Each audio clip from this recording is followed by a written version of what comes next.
جی بسم اللہ الرحمن الرحیم۔ جب کسی حدیث کے بارے میں یہ کہا جاتا ہے کہ یہ حدیث صحیح ہے، یا کسی حدیث کے بارے میں یہ کہتے ہیں کہ یہ حدیث صحیح نہیں ہے، تو اس کا معنی کیا ہوتا ہے؟ محدثین جب یہ کہتے ہیں ھذا حدیث صحیح، اس کا مفہوم یہ ہے کہ اس میں مذکورہ 5 شرطیں موجود ہیں۔ جو پیچھے ہم نے حدیث صحیح کی 5 شرطیں جو بیان کی ہیں، وہ 5 کی 5 شرطیں اس حدیث میں موجود ہیں۔ یہ مطلب نہیں ہے کہ نفس امر میں بھی اس کی صحت قطعی اور یقینی ہے، کیونکہ ثقہ سے غلطی اور نسیان کا وقوع ممکن ہے۔ جب ہم یہ کہتے ہیں ھذا حدیث صحیح، تو اس کا مطلب یہ ہوتا ہے کہ جو ہم نے حدیث صحیح کی 5 شرطیں بیان کی ہیں، وہ شرطیں اس میں پائی جاتی ہیں۔ یہ ضروری نہیں ہے کہ وہ جو راوی ہیں جن کو ہم نے عادل کہا ہے، جن سے ہم نے ثقہ کہا ہے جنہیں، تو یہ ہر انسان سے غلطی کیونکہ ہو سکتی ہے، ہو سکتا ہے ان سے غلطی ہوئی ہو، لیکن ہم نے جو محدثین نے یہ جو شرائط بیان کی ہیں، جب وہ یہ کہتے ہیں کہ حدیث صحیح ہے تو اس میں یہ 5 شرطیں پائی جا رہی ہوتی ہیں۔ ہو سکتا ہے کہ محدث سے کوئی ایک لفظ آگے پیچھے ہو گیا ہو، یا کوئی بات ان سے صحیح نہیں ہو۔ عادل بندے سے بھی ممکن ہے، ہر بندے سے، انبیاء کے بعد ہر ایک بندے سے غلطی خطا ممکن ہے، تو ہو سکتا ہے ان سے کوئی خطا بھی ہو گئی ہو۔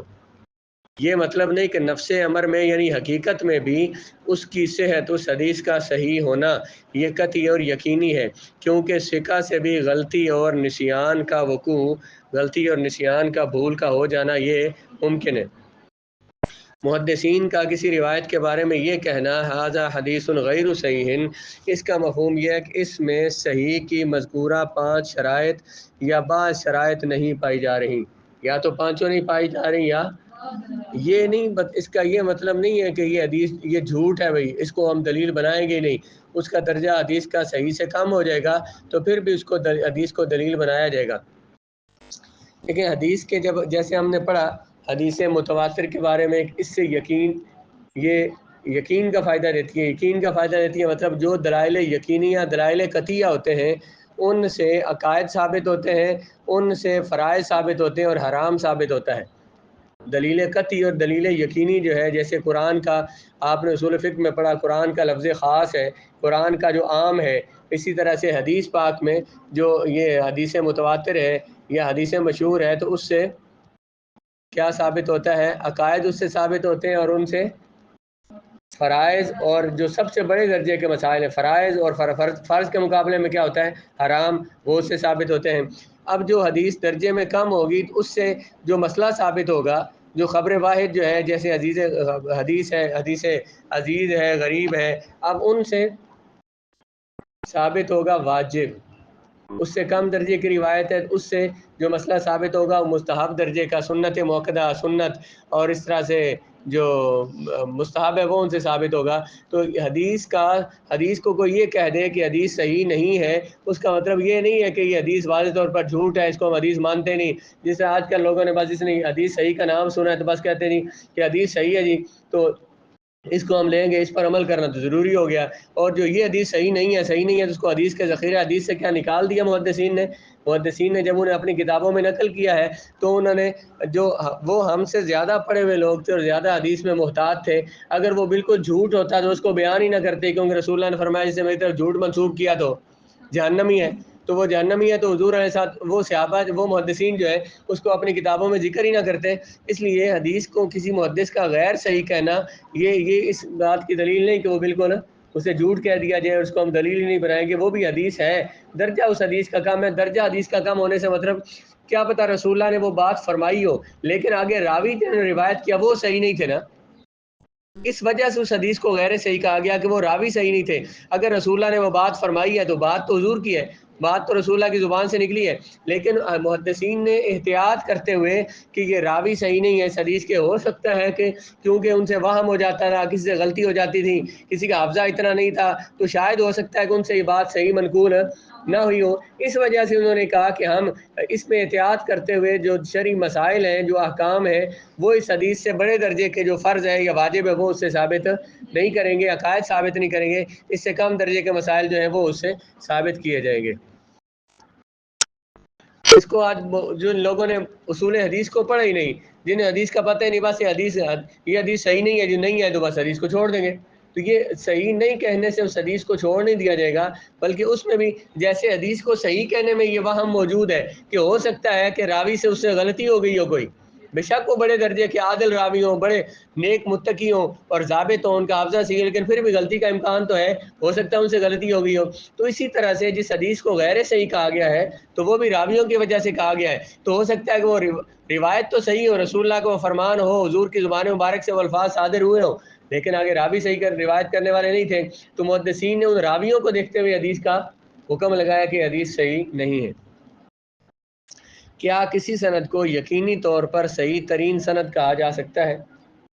کسی حدیث کی سند میں سارے راوی عادل ہیں، ضابط ہیں، تو کیا ہم ان کو کہہ سکتے ہیں کہ کسی حدیث کی سند کو کہ اس میں جتنے راوی بھی ہیں سارے صحیح ہیں، سارے صحیح ہیں، تو یہ حدیث کی سند جو ہے وہ بالکل صحیح ترین سند ہے؟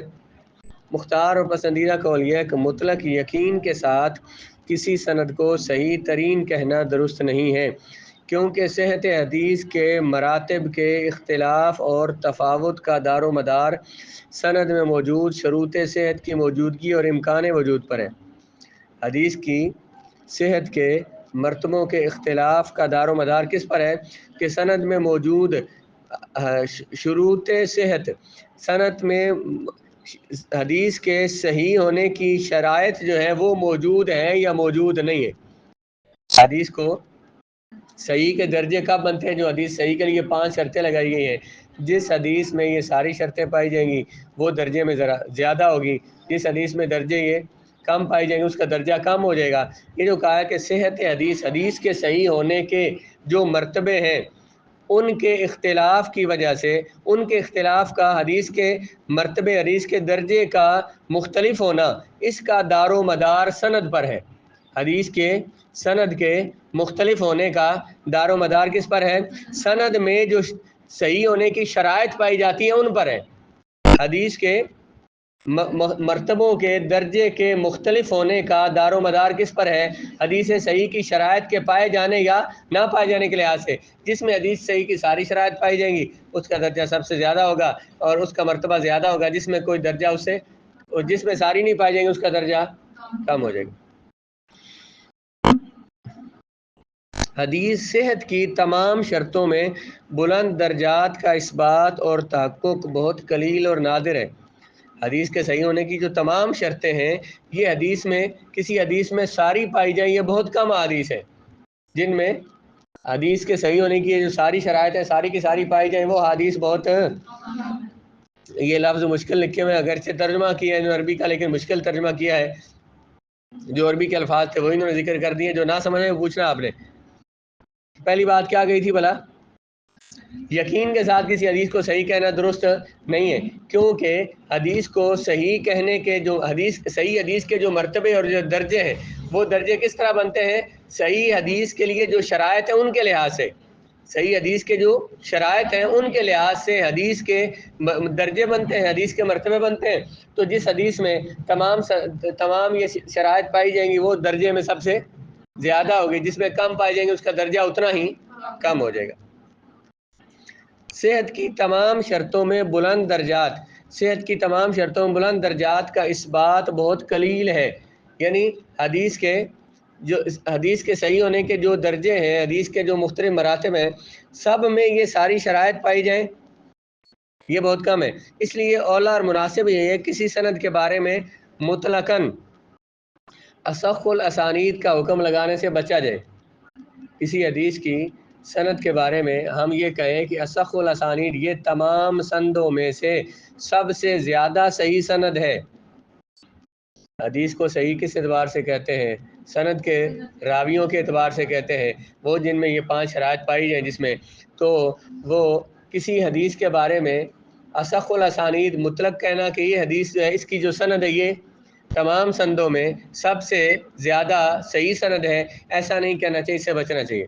اس کے باوجود کہ بعض ائمہ حدیث سے اصح الاسانید کے متعلق اقوال مذکور ہیں، بعض ائمہ حدیث سے اصح الاسانید کے بارے میں اقوال موجود ہیں، بہرحال یہ ان کی انفرادی رائے ہے۔ جو سند انہیں اعلیٰ درجے کی معلوم ہوئی ہے اور اس کے بارے میں انہوں نے کہہ دیا کہ اس کے بارے میں انہوں نے ایسا کہہ دیا کہ یہ حدیث، یہ سند جو ہے سب سے صحیح سند ہے.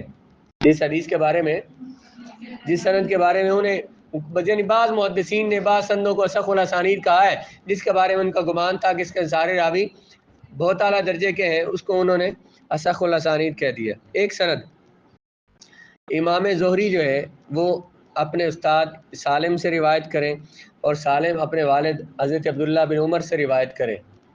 امام مالک نے موطا میں بہت جگہ سے یہ سند روایت کی ہے. اس میں بھی آپ کو موطا میں ملے گی کہ امام زہری کن سے روایت کریں؟ سالم سے، اور سالم روایت کریں اپنے والد عبداللہ بن عمر سے. یہ قول اس اسحاق بن راہوے کا ہے. اسحاق بن راہوے، یہ لفظ راہوے اور امام احمد بن حنبل نے اس سند کو صحیح ترین سند قرار دیا ہے. ابن سیرین روایت کریں عبیدہ سے، اور عبیدہ روایت کریں اپنے استاد حضرت علی بن ابی طالب رضی اللہ تعالیٰ عنہ سے. ابن مدینی اور فلاس نے اس سند کو اصح الاسانید قرار دیا ہے. اس نے امام ابن علی بن مدینی نے اور امام فلاس نے اس سند کو صحیح ترین سند. سند کیا ہے؟ ابن سیرین روایت کریں کن سے؟ عبیدہ سے. حضرت عبیدہ روایت کریں کن سے؟ حضرت علی رضی اللہ تعالیٰ عنہ سے. اور ان سے ابن سیرین سے آگے کون روایت کریں گے؟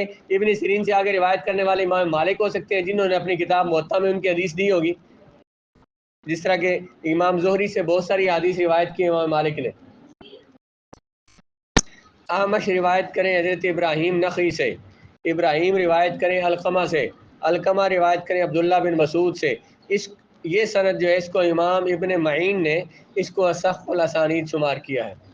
اعمش روایت کریں کن سے؟ ابراہیم نخعی سے. وہ روایت کریں امام اعظم ابو حنیفہ رحمۃ اللہ تعالیٰ علیہ کی جو سند ہے، آپ نے جو کثرت سے حدیث جو روایت کی ہیں اور جو آپ نے جن اساتذہ سے پڑھا ہے، ان میں آپ کے استاد امام حماد ہیں. امام حماد کے استاد ابراہیم نخعی ہیں، ان کے استاد علقمہ ہیں، ان کے استاد عبداللہ بن مسعود ہیں. امام اعظم کے استاد کون ہیں؟ امام حماد کوفی. اور ان کے استاد ہیں کون؟ ابراہیم نخعی ہیں، ان کے استاد علقمہ ہیں، اور ان کے استاد عبداللہ ابن مسعود ہیں. اسی طرح امام زہری روایت کریں حضرت علی ابن حسین سے. علی ابن حسین کون ہے؟ امام زین العابدین جو ہے، امام حسین کے بیٹے ہیں، امام زین العابدین جن کا لقب ہے. امام زہری روایت کریں امام زین العابدین سے، اور وہ روایت کریں ان ابیہ اپنے والد سے. کس سے؟ امام حسین سے. وہ روایت کریں ان علی اپنے والد امام علی المرتضیٰ شیر خدا سے. اس سند کو بھی اصح الاسانید کہا گیا ہے. اور یہ ابو بکر بن ابی شیبہ نے فرمایا، جن کی کتاب ہے مصنف ابن ابی شیبہ. یہ امام بخاری سے پہلے کے محدث ہے.